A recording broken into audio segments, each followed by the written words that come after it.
And of course, our surveillance, as you just described, was so much better. So we did know what was happening. I think, so we had all the information, we knew how to do it. That was what that report on the 21st was all about. So we could have avoided much of the autumn wave. We wouldn't have avoided everything, but we could have reduced the incidence. And if we'd have then put the longer term measures in place, we could have kept it low. Over the autumn, cases would have happened. Some people would, unfortunately, have been hospitalised and died. It would have happened. But as it was, we let it go. And, and so when we did eventually, as I'd explained on the 20th with the Prime Minister, I said the decision isn't to lock down or not. The decision is either you do it now and get on top of this epidemic and control the epidemic, or you let it control you. And it will force you into a lockdown at a later date when you'll have to lock down harder and longer, and many people will die as a consequence. And unfortunately, that is what happened. Over that autumn, from around 20 to 25,000 people died. And there is, some would have done, but there's no reason for that number of people to have died at all. And then we entered the winter phase with our hospitals full.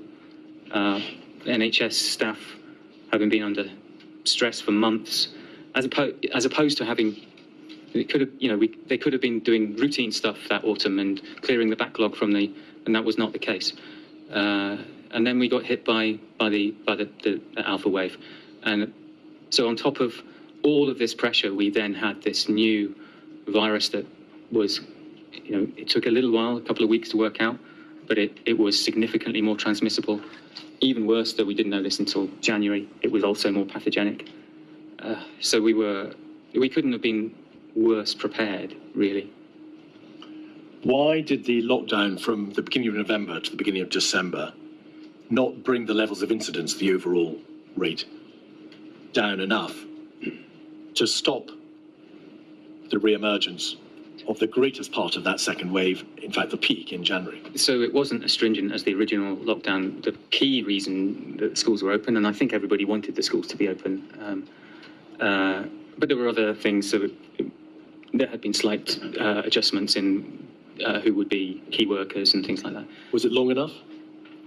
Well, if it had been done earlier on, if it had been done, in September, it would have been plenty long enough.